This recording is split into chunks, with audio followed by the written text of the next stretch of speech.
Hi, I'm Dave Bavido. I've been working in DeKalb radio for over 45 years. Have a lot of experience in radio, television, film work to a degree, and have been asked to talk a little bit about how I got started and how the projection of my career has gone over the last 4+ decades.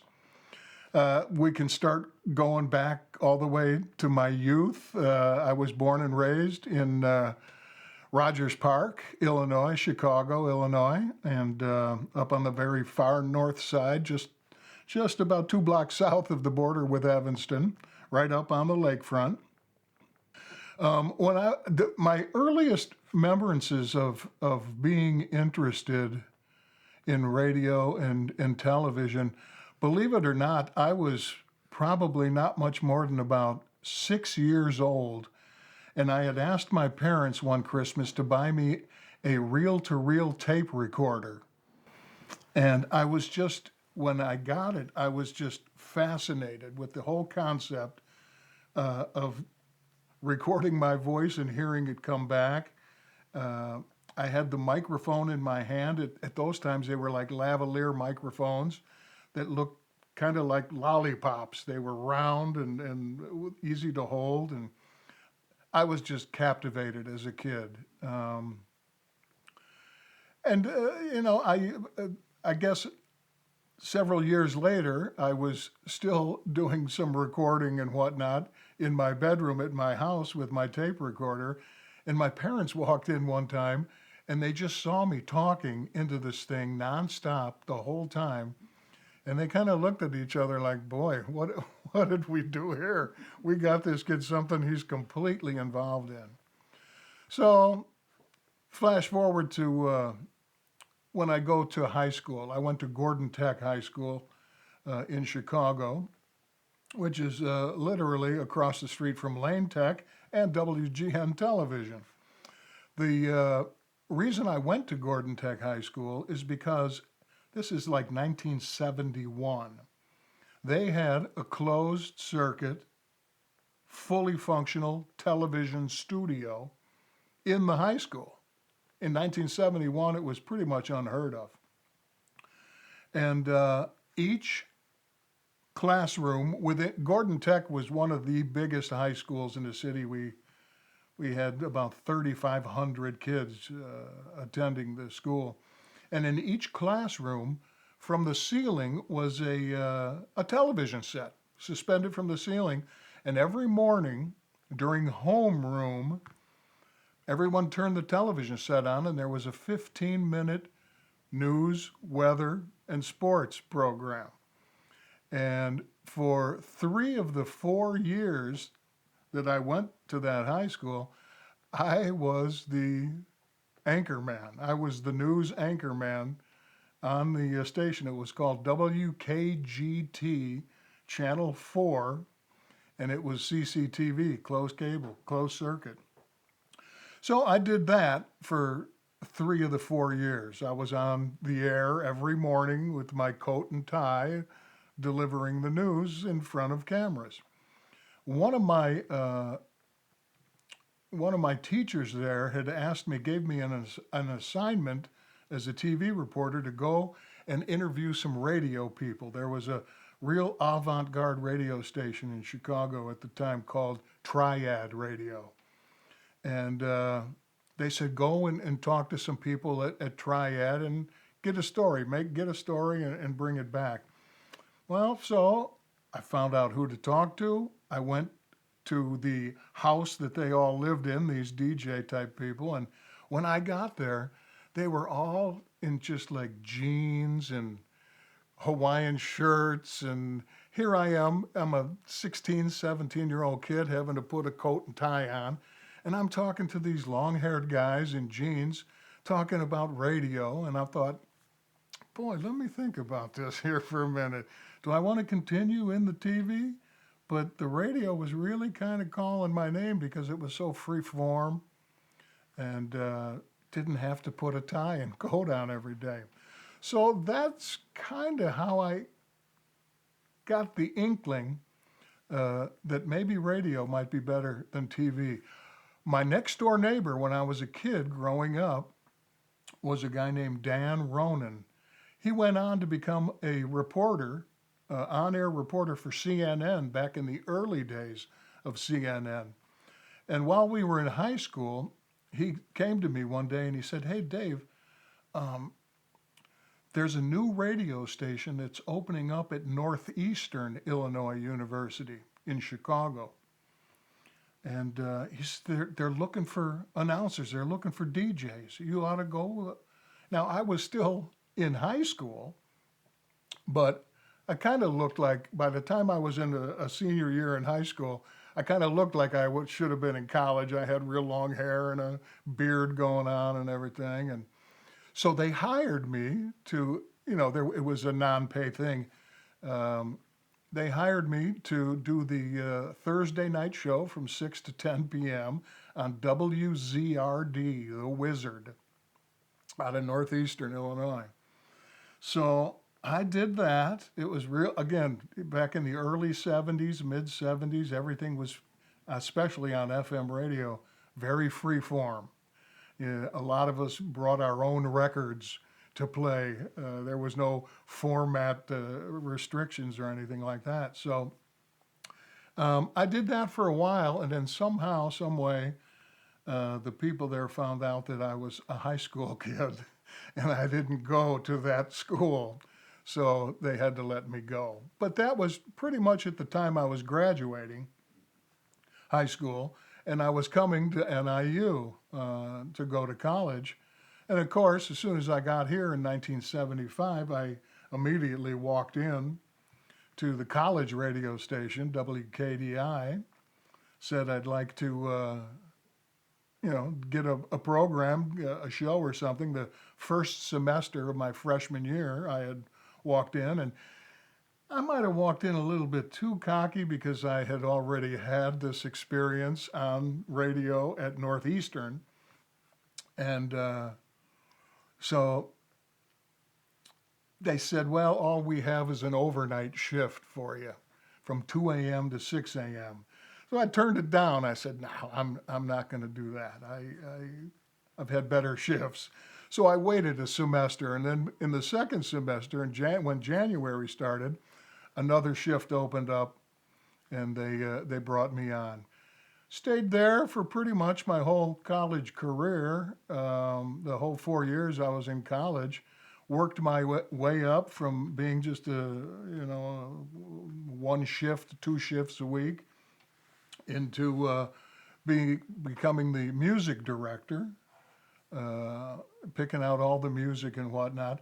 And those were really good times. It's hard to really describe exactly the feeling of what radio was like in the 70s. It was a real fraternal kind of a feeling. Everybody, we didn't just work together. We hung out together. We did things together, and then we went to work at the radio station. Most of my time in college was spent doing stuff with the radio, and not so much in classes, doing my classwork. But so that turned out really good. I guess I was relatively good at it. And then when I was a junior at Northern Illinois, the FM commercial station in town was looking for a disc jockey. And so I applied. And a bunch of other people applied too. Now, working at the college radio station was, well, I did get a small stipend for being the music director that came from the university, but the on-air work was always free. It was volunteer, as most college stations are. So then I got hired at WDEK, which at that time was a 20,000 watt FM commercial radio station. And here I was, a 21-year-old kid, a junior at NIU, and all of a sudden I'm actually getting paid to do this thing that's been in my head for, 10 years, you know. So at 21, I started working at WDEK. What year was that? That was in 1978, April. 1978. Yeah, April of 78. I was 21. But it was still WLBK-FM at that time. No, it actually was WDEK. It had just previously, I think maybe the year before in 77, Okay. they switched over, but it used to be WLBK-FM. Okay. So that's what it was when I started listening to it in the mid 70s. So, Okay, okay. right. So what's interesting was we only had the one studio there. So WLBK was a news, information, agriculture kind of station. The people that worked there, I can remember the three guys, Roger Belke, Dave Albright, and Carl Kraft. Those were the three DJs at LBK. And they were in the studio from 6 a.m. to 6 p.m. when they had to sign off. FCC made them sign off. But then at 6 p.m., all of us young, long-haired hippie kind of freaks would come into the studio. We'd flip all the tabs on the control panel over to the FM side, and then from 6 at night until 2 o'clock in the morning is when the FM broadcast a program that they called Headquarters. And so I did that from 6 to 10, and then from 10 to 2. Eventually, not much long, maybe 7 or 8 months after I started there, the FCC went ahead and gave WDEK the okay to up their power to 20,000 watts. I think it was 9,500 for the first few months I started there. But then all of a sudden, boom, 20,000 watts. Well, that's a pretty big signal. That's a pretty big station when you're out here away from the city of Chicago. The signal went consistently went up into Wisconsin, into Janesville, Beloit. To the west, we got out to about the Mississippi River.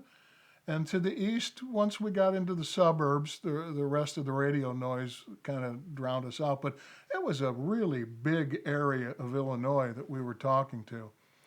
And I excelled at it. I had such a good time. I started doing overnights from 2 to 6 in the morning, and then again worked my way all the way up into a production director who was in charge of putting all the commercial content together.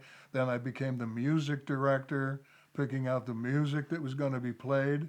And then eventually I got promoted to the program director, which kind of pretty much ran the whole thing. I was in charge of everybody, the news, the production. Well, what year would that have been? That would have been about 1981, around there. Yeah, from 78 to 81, I was just working my way. But by 81, I became the top guy there. And stayed there for a long time. Here's the thing with radio. This is the thing that's always been in my head for radio, is that you got two choices. You can always try to get to a bigger market. You can go from DeKalb to Madison, Wisconsin, to Kansas City, to Chicago. It's always one jump to the next to get to a bigger market and, of course, more money. The problem with that I saw was that you're only as good as your last ratings book. And the ratings books came out every quarter. So if you didn't, in a bigger market, if you didn't cut the mustard and come up with the ratings, you were gone like yesterday's news. Nobody cared if you were good or not. It was the ratings that mattered. Here in DeKalb, I figured, you know what? I don't have to worry about ratings because this was an unrated market. And it was more important to me to have a paycheck every week and not have to worry about where the next paycheck was coming from. So that's why I stayed in this market virtually the entire time. By 1999, the owner of WLBK and WDEK was he was the whole time, but his name was Jerome Cerny. He decided to sell the radio station. And so a lot of the people lost their jobs. A new company came in called Big City Radio, making promises that everyone would keep their jobs, and then a week later, pretty much everyone else lost their jobs. So for like a week or two, I was out of a job, but then Big City Radio called me.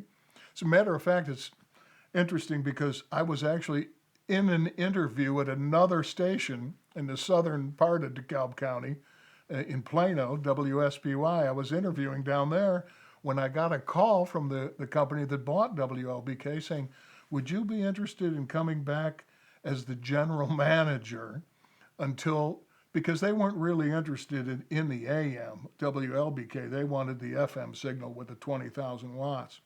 So they said, would you come back and run WLBK until we spin it off or sell it or figure out what we're going to do with it?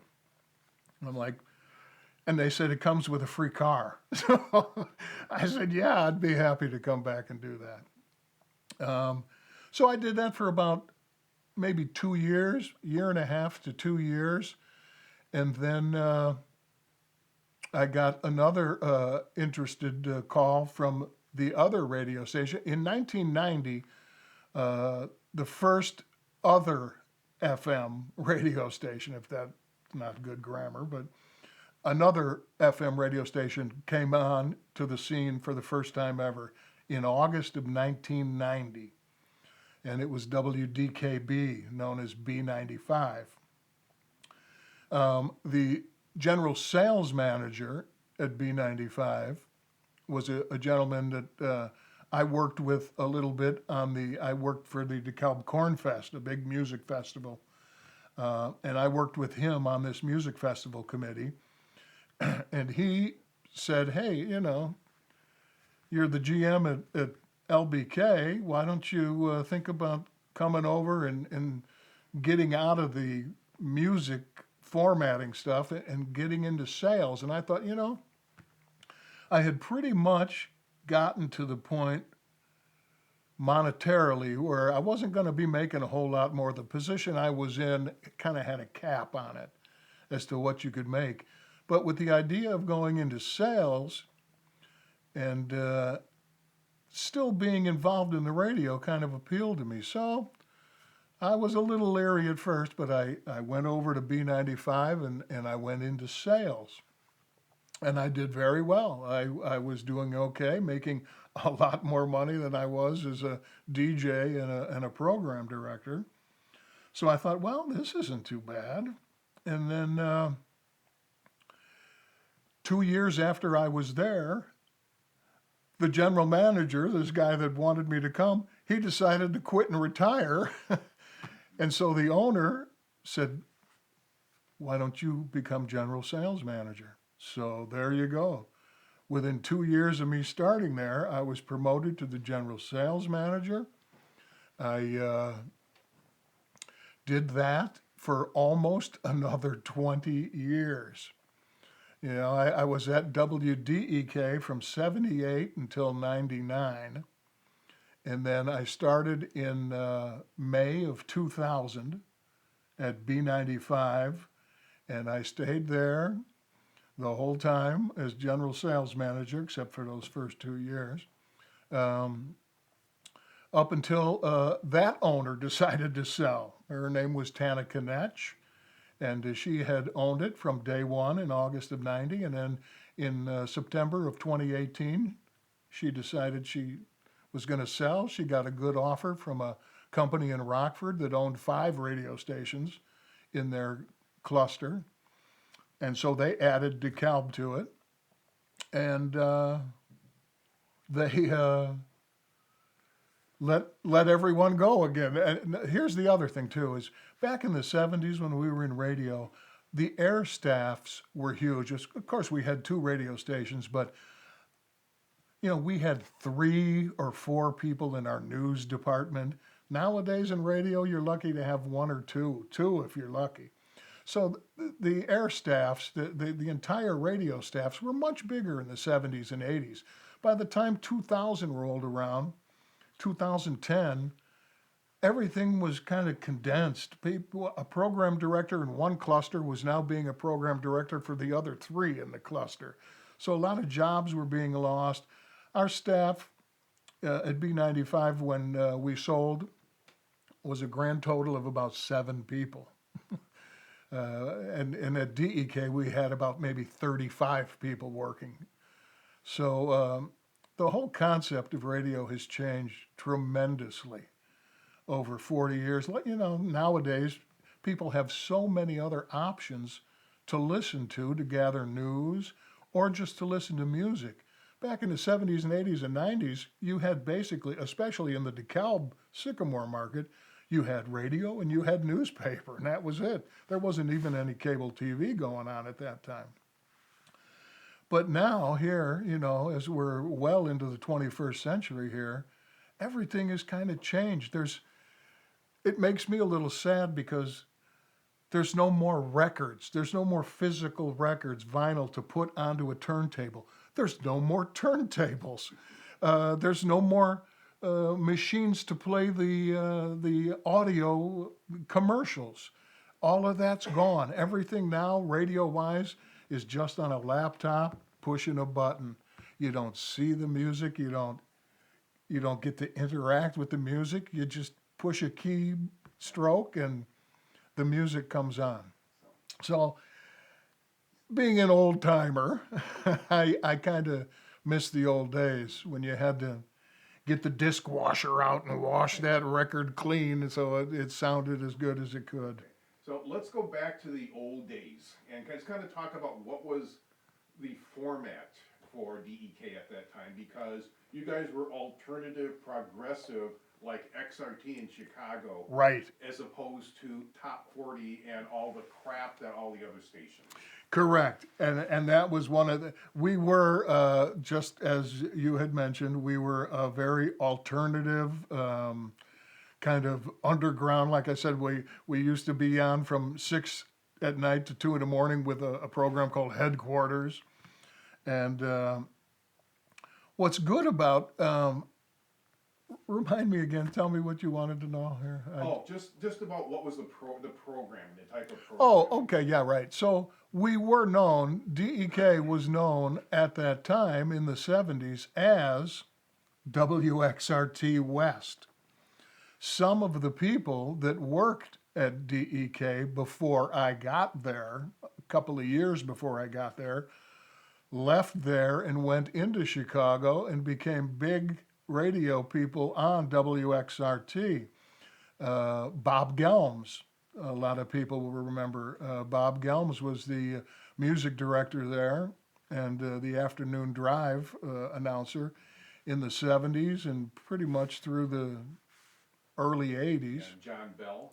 And John Bell was the other one. John used to work at DEK, then he went and he got a job at XRT as the midday guy from 10 to 2 in the 10 a.m. to 2 p.m. And his nickname at the time, before all the deregulation, he was known as John Illinois Bell because there was an Illinois Bell, but now it doesn't exist. But so we were kind of like WXRT. We didn't play. The basic golden rule around WDEK's format was if it's a hit somewhere else, we're not allowed to play it. We had to go to the B track, the C track, the D track, and find out if there was a big. I think, as I recall, even going into the 80s when Michael Jackson's Thriller album came out, boy, we weren't allowed to play any of the big hits. We could play some of the other stuff, but not the hits. So that's pretty much how it was. The DJs got to pick the music they wanted. We did have a music library of about 2,000 albums that you could pick from. I mean, you name it, every rock and roll band that was around in the 70s and 80s, we had their music there, and we decided as the DJ which songs, which albums, what we were going to talk about those songs and albums. And it was very disc jockey functioned. I mean, you were the captain of the ship. There wasn't some corporate format guy coming in saying, well, okay, well, you're going to play this, this, and this, and this. So It was really a really enjoyable time for me. We became, again, the camaraderie of the people. Now, that was 40 years ago, and I could tell you like this, all the DJs I worked at, their names and everything, because we were so close, we were so tight. It was a real community. And to an extent, some of those XRT people that left DEK, John Bell, the midday guy, he decided to come back to DEK. He got an offer from the owner that apparently was better than what was going on for him at XRT. And John Bell came back in 1979. Yeah, 1979. And then he became the program director for a few years until he left again. Okay, I don't remember him being on Oh, yeah. back in that time. Yeah. I definitely remember Bob Gelms from the mid-70s. Right. Right. And then he moved to XRT. Right. And then John Bell also went to XRT, but then John came back and he was our program director for a couple of years. So there was a real incestuous relationship between XRT and DEK. And the fact that we had that 20,000 watt signal was unbelievable. I mean, sometimes at night when that signal would bounce around through the skies, I'd get, and again, this is back when people used to actually write fan mail to the DJs and stuff, and I'd get all kinds of fan mail. And I got, it just astounded me. I got a letter that came from a place called Medicine Hat, Alaska. And I'm like, Alaska? We're getting all the way up into Alaska. So, I mean, the signal bounces around, but with a 20,000 watt signal, the biggest you can get is 50, and there are big clear channel 50,000 watt stations in Chicago. But to have a signal that large outside of the city was a kind of a rarity. So we're talking about the old days in the 70s, early 80s of FM radio here in DeKalb. And part of what I did as program director, one of the nice little perks that I had was to go to a lot of concerts and meet a lot of rock stars, which to me, I was a 20-something-year-old kid, and I had an opportunity to always go backstage after some big shows. I've got pictures of me hanging out with Aerosmith, the entire band, after their show at Poplar Creek. I got to interview Frank Zappa at. Pull up some of those pictures you got. Yeah, well, here's I know this doesn't look much like me now, but there's a picture of Frank Zappa and myself. I might as well hold up all of these here. Here's Rick Nielsen from Cheap Trick.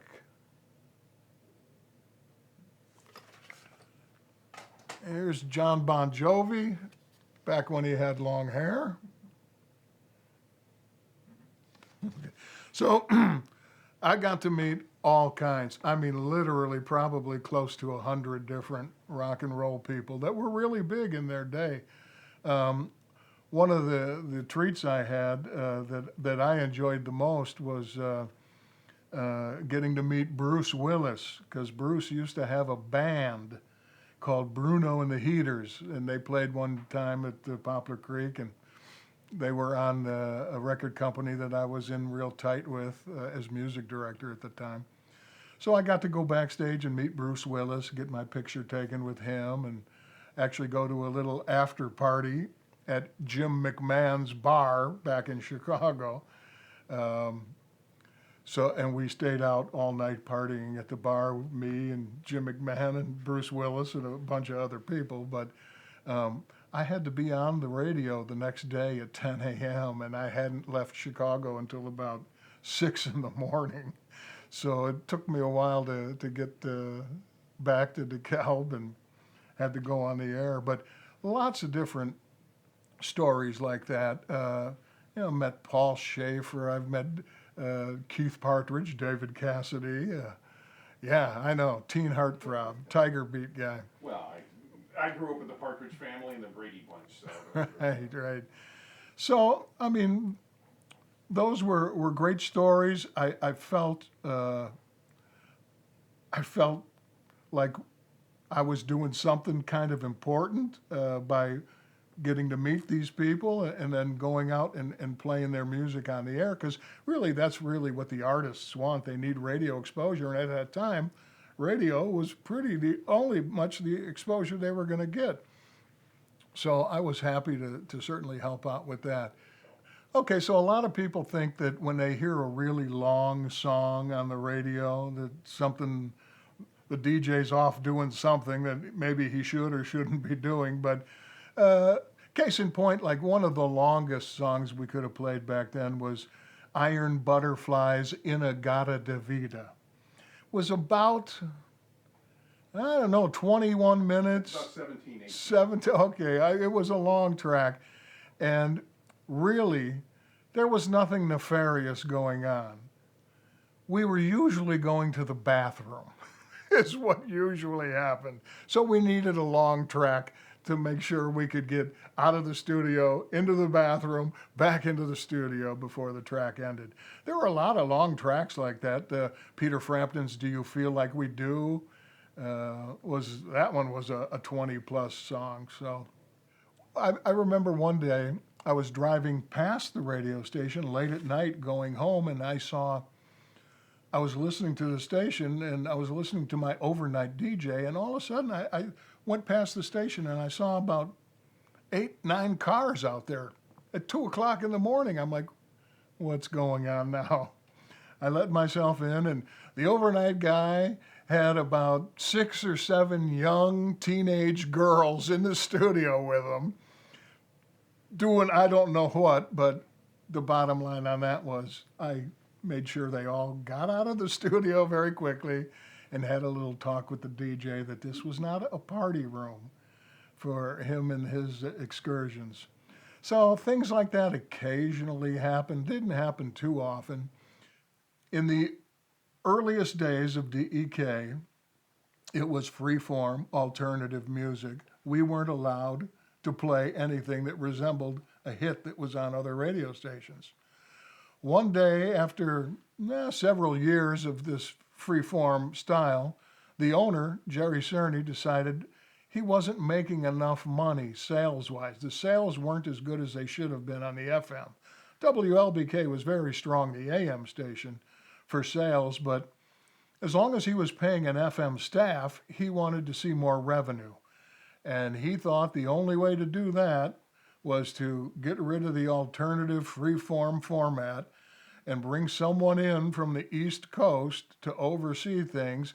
And overnight, we went from being freeform into an all-hit DEK.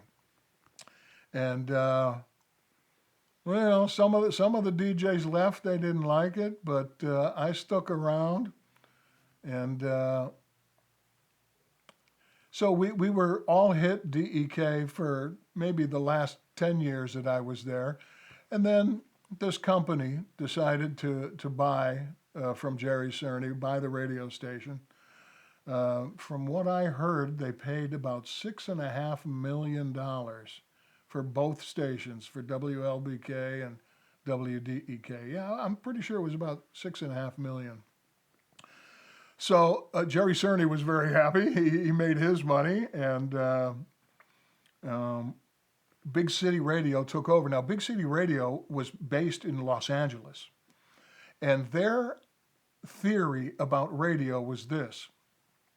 They would go to all the big markets in the country, into New York, Chicago, LA, wherever, and they wouldn't buy properties or radio stations in the cities, but on the outskirts, on the suburbs of these cities, and they would try to buy 3 stations at a time to triangulate the signal, and they would run one signal on all 3 stations.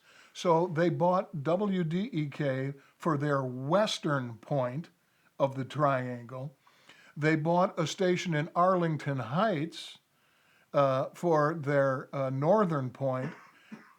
And then they bought a station down in Morris, Illinois. So they had these three stations, and their idea was to run a hit format on all three of these and capture all of the money that was sitting outside of the city proper, Chicago, and to bring it in to the suburbs and into their coffers.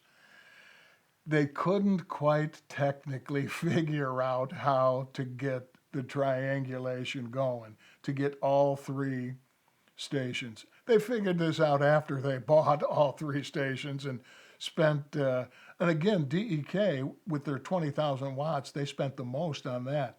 They spent 6.5 on the one in DeKalb, and I think maybe 2 million on the one in Morris, and 3.5 for the one in Arlington Heights. But the community was outraged. They were used to having local ownership, and now that this company came in and pretty much, well, they came in and told all the DJs that they'd all keep them there, and then within a week or so, they let everybody go, and was all over the newspapers. The newspaper loved to run with that story. About how Big City is just changing the whole scope of radio in this market.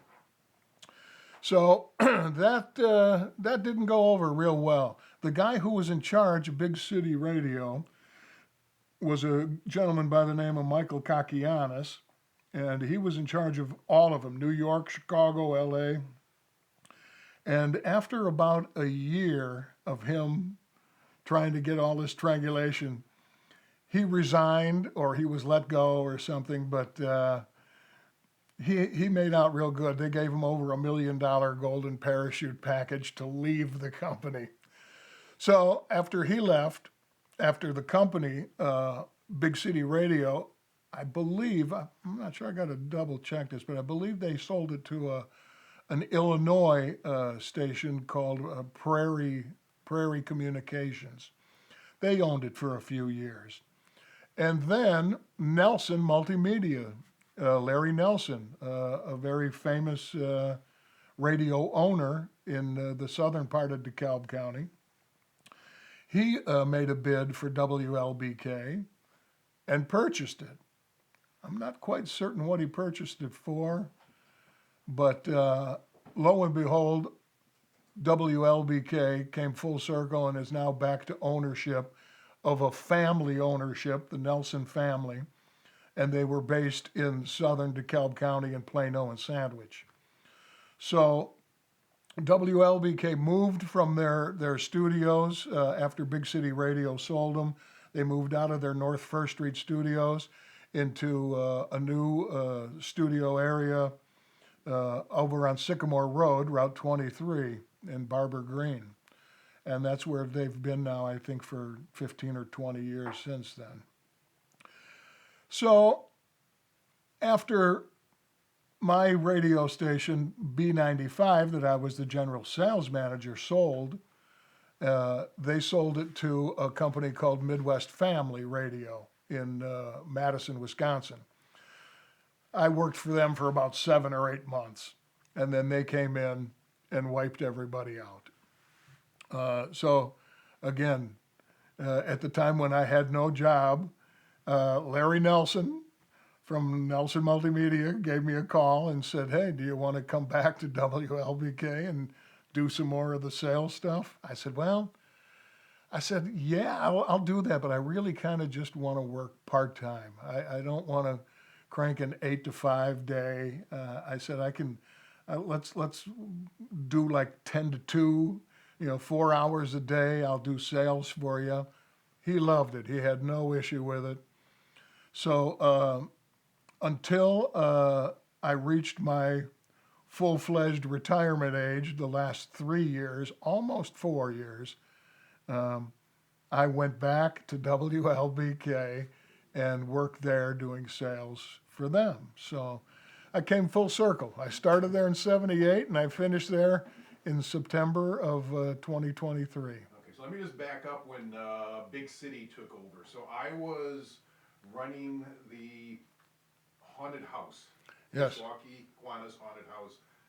DEK always had DJs. in the haunted house.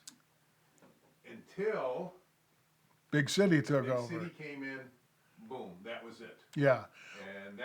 And to me, one of the things that started the decline of the haunted house was we didn't have that outlet. Well, it's interesting because Big City Radio really had no interest in doing any kind of promotional aspect. They just wanted to get this signal going outside and start collecting sales money. That was really the only reason. They weren't concerned about, oh, this small community has a haunted house or they have a pumpkin fest going on. They weren't interested in any of that. So that's why things kind of started to go downhill. And believe me, the community felt it too because, well, I will say this, WLBK now, and always has, done something called Let's Talk Turkey, where they raise turkeys for the Salvation Army every year. They've been doing that for about 35 years. And then they do a thing called Freezing for Food in December's, where they try to stock up all the local food pantries with canned goods and non-perishables. And they've been doing that for 25, 30 years also. So WLBK always was much more of a community-minded radio station. Once Big City took over the FM side, it just wasn't working out too good. And some of the DJs, well, almost virtually all of the DJs left, were let go. And then this thing started happening in, I don't even know when, but something called voice tracking began. And you didn't need to have a DJ sitting in a studio for 4-hour shift playing records. A DJ could go into a production studio and just record the vocal tracks of what he was going to be saying that day, and he could record a 4-hour show in about 20 minutes. And then they would load it into the computer, and the computer would know exactly what vocal piece to put into the radio mix. So then you started losing DJs all of a sudden. There was no one there to sit and do a 4-hour show. It was come in, voice track, and then leave. And so, a lot of salaries went down. The company in Rockford that bought B95 had all of their Rockford DJs do the voice tracking for down here. So down here we didn't even have any local voices on the air at that time. So radio has changed tremendously. I can see where TV certainly has come around with all the technology, but you still gotta pretty much have to have a camera operator and someone in the booth calling the shots and what camera. In radio, you can have an entire radio station inside of a briefcase when you walk in.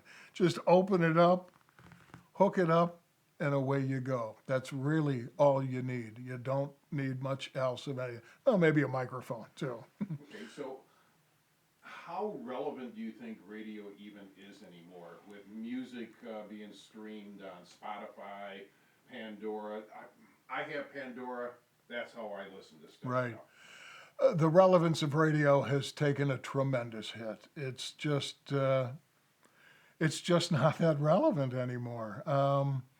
People aren't getting their new music from the radio. Number one, they don't want to sit anymore and listen through the commercials to find out what's going to play next. They're creating their own playlists on Pandora or Spotify. They're picking what they want to hear when they want to hear it without the annoying DJ talking over the beginning of the song. So the relevance of radio,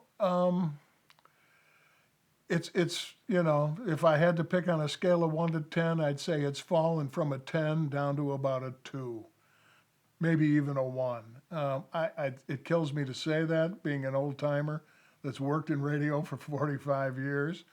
But, a 20-some kid going to Northern Illinois University, a student, he's not tuning into the radio. He or she is not tuning into the radio. They've got their playlist in their phone or in their headset, and that's it. They get their music without all the commercial interruptions. All right, Cornfest. You were in charge of the main stage. Sound stage. Yeah. Tell us a little bit about that. Well, I'll tell you what, Cornfest is a great festival. It began, I think, in the, there's some disagreement about when it began, but I guess it began as the corn boil. It was the corn boil. We actually have home movies of my brother shoveling corn at the corner of 3rd Street. 3rd by the railroad tracks. Grove, I think. Yeah, right. Yeah, south of the railroad tracks. And I want to say that was mid to late 60s, but all it was a corn boil. Right. And then it became... Then it became the Corn Fest, and all of a sudden, how the big music part of it began is Northern Illinois Concert Committee suggested, hey, we can put up one of our big portable stages and we can bring in acts to play during the weekend while people are eating their corn. And by that time, I think vendors were getting booth space to sell their wares, whether it be T-shirts or sunglasses or different food to buy. So NIU actually started the music sound stage, and they ran it for a guy by the name of Steve Ducrow was the head of the Northern, what they call cab concerts, the concert board. And I got to know him, and he kind of taught me a little bit of the ropes on how to put a show together and what it was entailed. And he left again probably 2 or 3 years after showing me how to do it. And so I took over all the responsibilities of the music back in 1987. And I did that until 2004. So I did that straight for, I didn't see a gold watch coming at the end of 20 years, so I quit just a little prior to that. But what a fantastic time that was. Again, an opportunity to meet and hire some of these rock stars I used to listen to. Here I am now 32 years old, and I'm sitting there talking to Kantner and Balin from the Jefferson Airplane. They're playing Cornfest because I hired them. Hired all kinds of people. Leon Russell played with George Harrison and everybody else. Had Leon Russell there. We had 38 Special there. Eddie Money. We brought in all kinds of really big rock acts, and I was in charge of that. I was in charge of finding their agents, negotiating a price, contacting a stage company, having them come and set the stage up, and to make sure they're back on Sunday night to tear the stage down. Hospitality, I had to feed all these people. And when you sign a contract with Blue Oyster Cult, there's a rider at the end of that contract of everything they want to eat and drink while they're there. So I had to, and I didn't have a budget for that. So I had to go to grocery stores and ask if I put your logo on our soundstage, will you give me several $100s worth of food that I have to get for these bands? I'll tell you a funny story here that I just remember. One of the when I had the Jefferson Starship play, one of the things on their rider was that they wanted sandwich cookies like Oreos, but it specifically said not Oreos. They had to be, I forget the brand name, Sunshine. Hydrox, that's what it was, Hydrox. Sunshine, had to be that. They wouldn't take. And sometimes they put that stuff in the riders there just to see if you're paying attention, not necessarily because they really want it.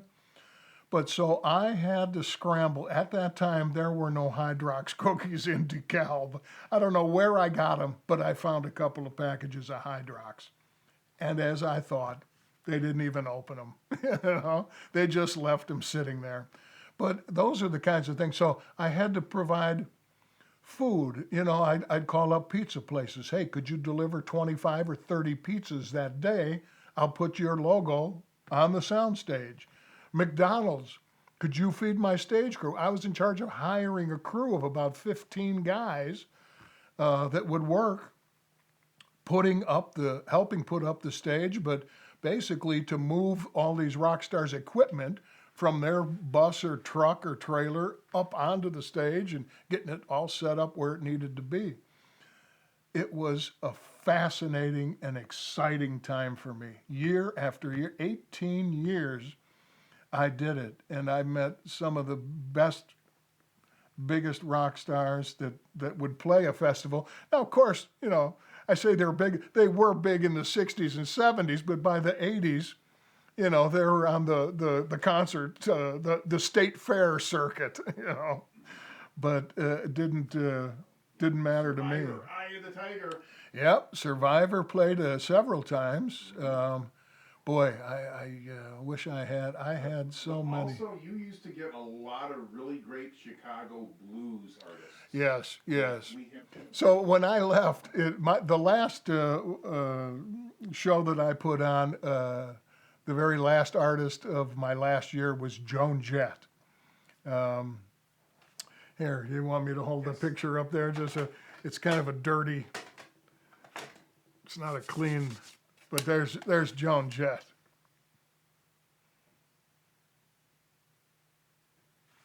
So she was the last person I had there. But I was always a big blues fan. I loved the blues. I couldn't get enough of the blues. I used to personally play a blues harmonica, not professionally or on stage or with anyone, but I just played the blues harmonica. So I hired many people. Probably the biggest of which was the queen of the blues, Coco Taylor.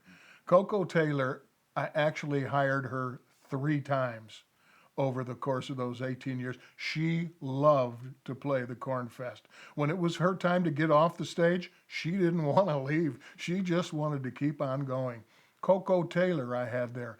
Sun Seals I had there. Lonnie Brooks I had. The Kinsey Report. So many different blues. Junior Wells. There you go. That's the one I was just trying to think of there. Junior Wells, another big blues artist. Too. Yeah. Lonnie Brooks was always good. Lonnie Brooks would leave the stage and walk out into the crowd playing his guitar, and that was something you didn't see too often back then. But I always see part of the thing when this gentleman I'd mentioned earlier, Steve Ducro, who used to do it before me, one of the things he told me is you can't just hire bands that you like to hear. Always try to remember this. Get at least one rock act, one blues act, one jazz act, one country act. And that way, everyone will have a little bit of something that they want to hear at some point in the day. So that's what kind of was always in my mind. Always get a jazz band, always get 1 or 2 rock acts. We've had everything, like I said, from Eddie Money, the Grassroots played there 1 year, and Steppenwolf, John Kay and Steppenwolf came and played. So, but what a time we had, and those were some of the best days of my life, really. So here's a picture of me in the very first month of my radio career. This would have been about April or May of 1978. Inside the studio at night, doing the 10 p.m. to 2 a.m. shift. That's actually WLBK studio, but it became WDEK at nighttime during headquarters. I think the next picture was this one here. Me just answering the phones. Requests would come in all the time phone lines would light up constantly all during the program. So that was just taking calls from listeners requesting songs. So back in the day of freeform FM radio, the DJs were actually allowed to pick their own music. The music library, as shown in this picture, contained several thousand albums, alphabetically arranged by the name of the artist or rock group. And the DJ could go before his show and decide what songs he wanted to play that evening and talk about and make a program out of. So this is me picking out some of the songs I'm going to play that night. These were pictures of our control room at, let's see which one this is, at B95. So this is what a real radio control room looked like back in the day in the 90s and early 2000s.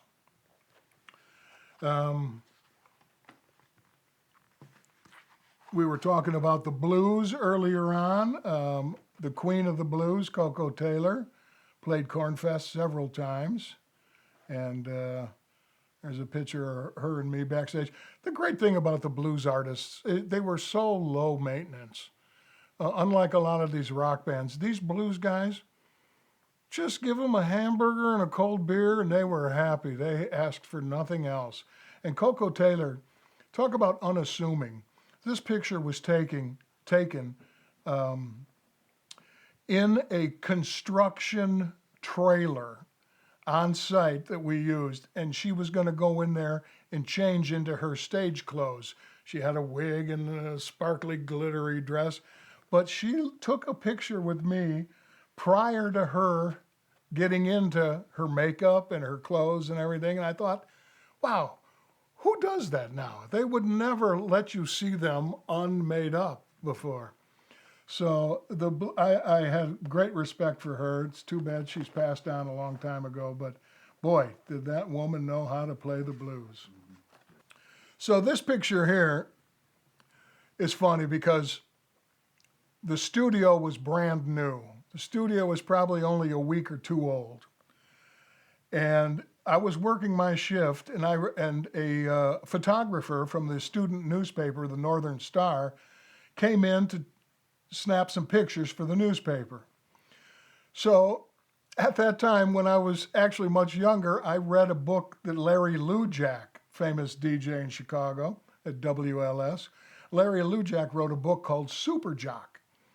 And one of the pictures in there was Larry in the control room with his cowboy boots up on the console as they snapped the shot. So I thought to myself, well, this guy's taking pictures for the newspaper. I'm going to do a little homage to Larry Lujack. I'm going to put my feet up on the console and imitate his pose from his book. Well, they published this picture in the newspaper, and the owner of the radio station was none too happy to see me in a week-old studio with my feet up on the console, and he proceeded to call me into his office and say, if I ever catch you with your feet on the equipment again, you won't have a job anymore. So that was the first and only time. So much for the homage to Larry Lujack.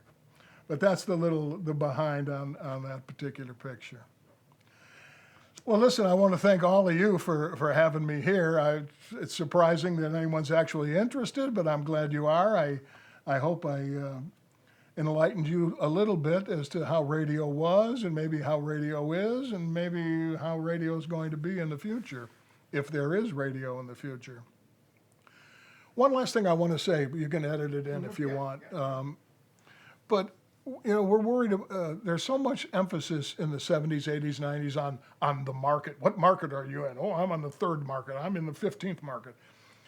In the future, my prediction, there will be no more markets anymore. With the revolution of the app on your phone, you can listen to any radio station in any market, anywhere in America, if you have their app on your phone. I know people that put the B95 app on their phone. and would listen to it while they were on vacation in Los Angeles. So the idea that there's what they call an ADI, an area of dominant influence, those in the future, that is going to completely disappear. You can listen, and with streaming too, you can listen to a radio station on your computer that's broadcasting in Lincoln, Nebraska if you wanted to. So the idea that these markets are exclusive in the future is going to be just a mishmash of people listening to any station, anywhere, at any time. That, I don't know if that's a good picture for the future of radio or if that's just the way things are supposed to be. But thanks again for listening, and I appreciate you tuning in.